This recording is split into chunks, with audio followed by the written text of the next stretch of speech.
Bonjour à toutes et à tous, bienvenue sur la chaîne YouTube Ça Joue pour cette vidéo de présentation d'explication de règles de Keyforge. Je suis Lilian de chez Ça Joue, vous me connaissez peut-être sous le pseudo Alvad. En tout cas, que vous soyez un habitué de la boutique ou que vous soyez d'ailleurs, que vous connaissiez le jeu Keyforge ou pas du tout et que vous soyez là pour des renseignements, je vous souhaite la bienvenue sur cette vidéo. Alors on est parti. Tout d'abord, qu'est-ce que Keyforge ? Alors Keyforge est un jeu d'affrontement de cartes créé par le créateur de Magic the Gathering. La grosse particularité de Keyforge, c'est que vous n'allez pas acheter des boosters et construire votre deck comme dans les TCG un peu plus classiques, on va dire. En effet, lorsque vous allez acheter un paquet Keyforge, vous allez l'ouvrir et vous allez récupérer en fait un deck complet, prêt à jouer. Vous ne pourrez pas l'altérer. La liste des cartes sera indiquée sur la decklist de votre deck et vous devrez tout simplement jouer ce deck tel qu'il est. C'est ça la grosse particularité de Keyforge et c'est ça qui le rend vraiment unique. En effet, chaque deck est unique au monde. Le deck que je tiens entre les mains, c'est le seul au monde qui existe et il n'y aura qu'un seul deck comme ça. Donc le deck que vous aurez, il n'appartiendra qu'à vous. Nous allons donc démarrer les explications des règles. Pour cela, j'ai prévu deux decks. Un de l'extension Mistral Marchand, que voici, avec le délégué toqué des murailles de Yusk, avec les maisons insondables Equidon et Saurus. Et en face, nous aurons un deck de l'extension Danse Macabre, qui se nomme Lit l'Atomique de Sous-Fontaine, avec les maisons Equidon, Indompté et Mars. Alors attention, mesdames et messieurs, c'est parti! Comment se déroule une partie de Keyforge? Eh bien c'est très simple. Votre but dans Keyforge est de forger 3 clés. Les clés ce sont ces éléments là. Chaque joueur possède 3 clés non forgées au début de la partie. Votre objectif sera de forger les 3 en premier. Le premier joueur qui forge ces 3 clés remporte la partie. Pour forger ces 3 clés, il va vous falloir gagner de l'ambre. Alors l'ambre, ce sont ces jetons-là que vous allez collecter au fur et à mesure de la partie. Il vous faudra 6 ambres à dépenser pour pouvoir forger une clé. Ce sera donc votre objectif principal. Pour forger de l'ambre, il y a plusieurs manières. Tout d'abord, l'ambre imprimé sur vos cartes. Vos cartes en effet peuvent posséder des ambres imprimées directement dessus. Le fait de jouer cette carte vous rapporte un ambre, tout simplement. Une autre façon, c'est d'utiliser vos créatures. Une créature comme ceci, par exemple, qui est posée sur la table et qui sera redressée, vous aurez la possibilité de moissonner avec. Lorsque vous l'inclinez et que vous dites « je moissonne », tout simplement, vous récupérez un ambre et vous le placez dans votre réserve. Et puis enfin, dernière façon, c'est d'utiliser les effets des cartes. Tout simplement, on lit les cartes et s'il y a une carte qui vous dit de gagner de l'ambre d'une manière spécifique, vous allez pouvoir la gagner de cette façon-là. Bien, comment va se dérouler un tour de jeu? On va jouer chacun son tour, et il va y avoir dans un tour de jeu de Keyforge 5 phases. La première phase, c'est la phase de forge. La phase de forge, tout simplement, vous allez vérifier votre réserve d'ambre. Imaginons ici j'ai 4 ambres, ce n'est pas suffisant pour forger, donc je ne peux pas forger ma clé. Ok, je passe à l'étape suivante. Si j'avais eu assez d'ambres, c'est-à-dire 6 ambres, je le rappelle, c'est le coût de base pour forger une clé, je dois forger ma clé. Attention, je dis bien je dois.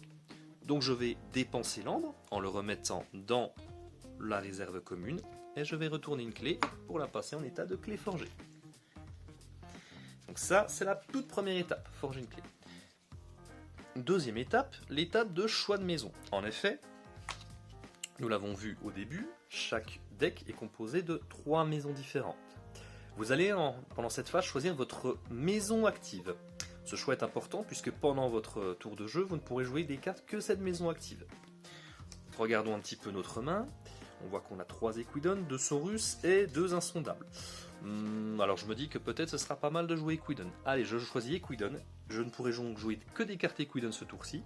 Et si j'avais déjà eu des cartes posées, je ne pourrais utiliser que ces créatures Equidon. Troisième phase, c'est la phase principale. Donc c'est là on va pouvoir jouer des cartes de notre main, activer les cartes qui sont sur la table, etc., etc. On reviendra juste après plus en détail sur ce que vous allez pouvoir faire pendant cette troisième phase. Quatrième phase, c'est la phase où on va redresser nos cartes. En effet, lorsque vous utilisez vos créatures ou que vous les jouez, elles arrivent en jeu inclinées. Vous ne pouvez donc pas les utiliser. Lors de la phase 4, vous pourrez redresser toutes les cartes qui sont en jeu. Et enfin, la dernière phase, c'est la phase de pioche de cartes. Alors, Keyforge, on ne pioche des cartes qu'à la fin de notre tour. Vous repiocherez toujours un nombre de cartes pour avoir une main de 6 cartes, peu importe le nombre de cartes que vous avez jouées dans votre main. Voilà les 5 phases de Keyforge. Maintenant, nous allons revenir un peu plus en détail sur la phase numéro 3, la phase principale. Qu'est-ce qu'on va pouvoir faire pendant cette phase? Alors tout d'abord, comme je l'ai expliqué, vous ne pourrez jouer des cartes que de la maison active. Imaginons, j'ai décidé de jouer Saurus. Alors, là j'ai 2 cartes à jouer. Je vais pouvoir donc jouer des cartes Saurus. Ça c'est une carte action, je reviendrai plus tard dessus. Une fois que mon tour est terminé, je repiocherai des cartes pour avoir 6 cartes en main. A savoir également que vous pouvez défausser des cartes si elles sont de la maison active. Par exemple, cette carte-là, je n'ai pas envie de la jouer, je suis en train de jouer Saurus, mais ça ne m'intéresse pas de la jouer. Je peux la mettre en défausse sans la jouer, tout simplement. Par contre, je le rappelle, il faut que ce soit de la maison active. Nous allons maintenant voir les différents types de cartes que compose un deck Keyforge. Il y a 4 types de cartes à Keyforge. Tout d'abord, les créatures, qui ressemblent à ceci. Les créatures sont composées d'une puissance qui est à 6 ici, éventuellement 2 points d'armure, et enfin un texte ici qui va indiquer les différents effets que pourra faire cette créature. Lorsque je vais jouer une créature depuis ma main, je vais la faire entrer en jeu inclinée, je ne pourrai pas l'utiliser directement. Si je joue plusieurs créatures et qu'il y a déjà des créatures dans ce qu'on appelle la ligne de front, je devrais les jouer à gauche ou à droite. Si je joue une troisième créature, je ne pourrai pas la jouer entre les 2 créatures, je dois la jouer ici ou ici. Attention, c'est une règle très importante. Elles seront redressées à la fin du tour. Deuxième type de cartes que nous allons voir, ce sont les cartes actions. Les cartes actions, tout simplement, donc les cartes actions c'est marqué ici, elles peuvent rapporter éventuellement de l'ambre, et enfin on va faire l'effet joué quand on la joue, on la met en défausse, terminé. Voilà, c'est hyper simple. Troisième type de carte, ce sont les artefacts. Alors les artefacts, comme cette carte-ci par exemple, avec artefact qui est indiqué ici, ça va se comporter un petit peu comme les créatures quand on va les jouer. On va les placer sur une ligne d'artefacts qui sera dédiée aux artefacts tout simplement. Tout comme les créatures, lorsque je vais jouer un artefact, il va entrer en jeu incliné. Je ne pourrai pas l'utiliser directement. Il existe différents types d'artefacts. Les artefacts que nous devrons activer, ils ont le mot-clé action comme ici. Nous aurons des artefacts avec le mot-clé Omni. Le mot-clé Omni indique que je peux utiliser cet artefact peu importe la maison active que je joue. Je pourrais très bien activer cet artefact si je jouais Insondable ou Saurus, bien que ce soit un artefact Equidon. Et enfin, nous avons des artefacts avec des effets passifs. Donc les effets vont s'activer si on résout les effets qui sont indiqués. On n'est pas obligé de les activer, c'est donc un effet passif qui va s'activer tout le temps. Et ce, même si elle est inclinée. Les artefacts se redresseront, tout comme les créatures, à la fin de notre tour. Et enfin, le dernier type de carte, ce sont les améliorations. Alors les améliorations ont la particularité d'avoir l'image et le texte inversés par rapport aux autres cartes, donc elles sont identifiables assez facilement. Et les améliorations, comme son nom l'indique, vont permettre d'améliorer nos créatures. En effet, nous allons jouer cette amélioration sur une créature comme ceci. On va glisser la carte en dessous, hop, et la créature va en effet gagner le texte de l'amélioration. Voilà, tout simplement. Nous allons maintenant voir comment nous allons utiliser toutes ces cartes pendant notre phase d'action. Là, nous avons vu que nous pouvons jouer des créatures, des artefacts. Lors de notre tour de jeu, comme je l'ai expliqué, nous devrons utiliser nos créatures, mais uniquement si c'est la bonne maison active. Pareil pour les artefacts. Si je joue la maison Saurus, ici, je pourrais utiliser ces 3 créatures-là. Qu'est-ce qu'on va pouvoir faire avec ces créatures? Eh bien, on va pouvoir tout d'abord moissonner. Je l'ai évoqué tout à l'heure. Quand je moissonne avec une créature, eh bien, je prends un nombre du stock commun et je vais le placer dans ma réserve. Voilà, un nombre. Encore 5 et je pourrais forger. Si ces créatures ont un effet après la moisson, comme cette carte-là, on voit que c'est indiqué après la moisson, eh bien, si je moissonne avec, je pourrais activer son effet après la moisson, évidemment. Nous allons maintenant voir les combats. Alors les combats, comment ça va se passer? On va poser une carte créature en face. Cette créature a 5, l'hydre de Blerne. Et on va imaginer, hop, on va redresser notre ami paragardien, on va imaginer que je décide d'attaquer l'hydre de Blerne ici. Hop, je combats. À ce moment-là, il va se passer deux choses, c'est qu'en fait, les créatures, quand elles combattent dans Keyforge, elles vont s'infliger des dégâts simultanément. Donc c'est-à-dire que là, paragardien a 6 de puissance, donc je vais infliger 6 dégâts à l'hydre de Blerne. Lorsqu'on met des dégâts, on met des petits jetons qu'on va placer dessus. Elle a 6 dégâts. Maintenant, ce qui se passe, c'est que les dégâts qui ont été infligés à cette créature dépassent sa puissance. Sa puissance est à 5. Ce qui veut dire qu'elle est donc détruite. On retire les jetons et on va placer cette créature en défausse. Comme je l'ai expliqué, notre ami paragardien, il va prendre également des dégâts. On va lui infliger 5 dégâts en retour. Sauf que comme vous pouvez le voir, il a un point d'armure. Ce point d'armure va le protéger tout simplement d'un dégât. Donc il ne prendra pas 5 dégâts, mais il prendra 4 dégâts.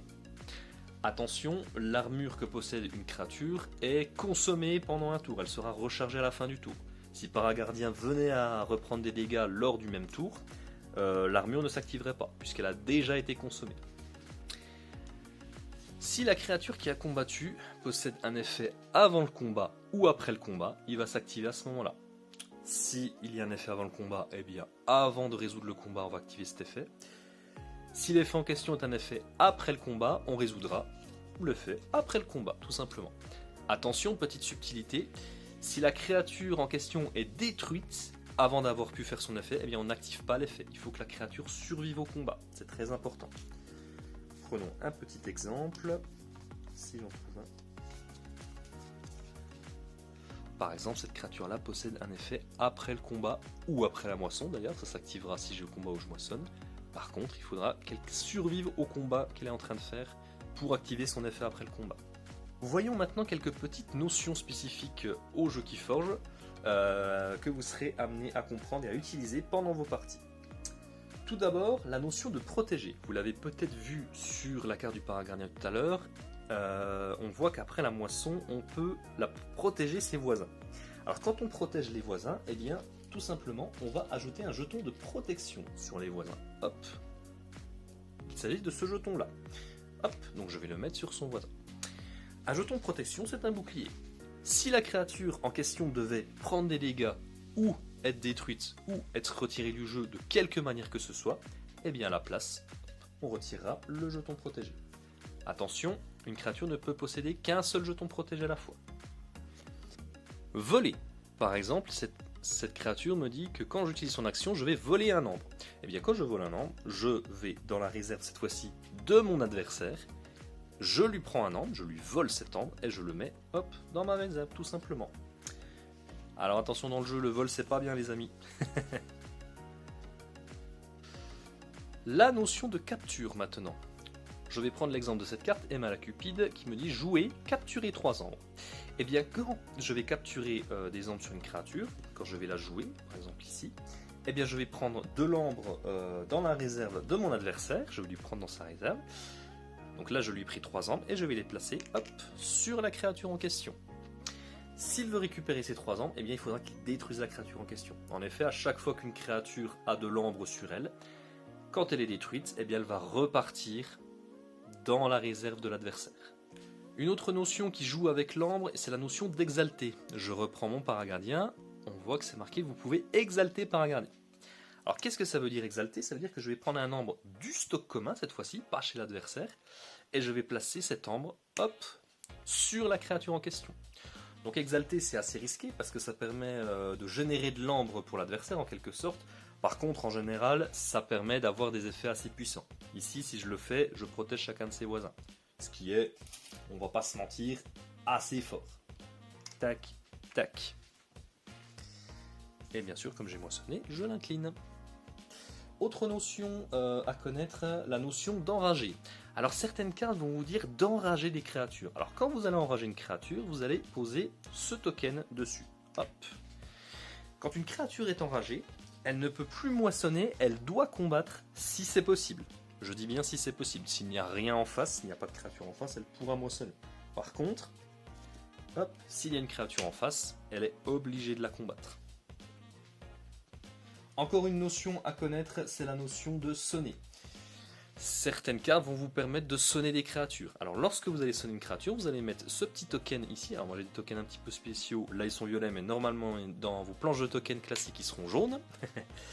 Quand vous allez placer un statut sonné sur une créature, et bien quand vous allez l'utiliser, hop, vous ne pourrez ni moissonner ni combattre, vous allez simplement retirer le statut sonné. Voilà, c'est comme si elle était un petit peu assommée en quelque sorte. Je vais maintenant vous expliquer la notion de don. Alors les dons, c'est quelque chose qui est très spécifique à Keyforge, qui n'est pas possible dans les autres TCG, et vous allez très vite comprendre pourquoi. Vous l'avez peut-être vu tout à l'heure sur cette créature, l'hydre de Blerne, il est indiqué don, dégâts, dégâts, dégâts. Ce sont des dons de dégâts. Eh bien ces dons en fait, enfin du moins ce mot-clé don, signifie qu'en fait, cette carte-là, le fait qu'elle soit présente dans votre deck, elle a donné ces 3 dons à d'autres cartes de votre deck. Par exemple, hop, cette carte-là, elle a reçu un don de dégâts. Donc le fait de la jouer, vous allez, alors ici gagner un nombre parce qu'il y avait déjà un nombre imprimé de base, et vous allez infliger un dégât à une créature en la jouant. Là, il y a une autre carte qui a un don de dégâts. Et là, on voit cette carte-là qui a encore un don de dégâts ici. Il existe 5 types de dons dans Keyforge. Le don d'ambre, alors les ambres imprimés, on l'a déjà vu, il y a des créatures qui ont de l'ambre imprimé de base, mais on peut avoir des dons d'ambre.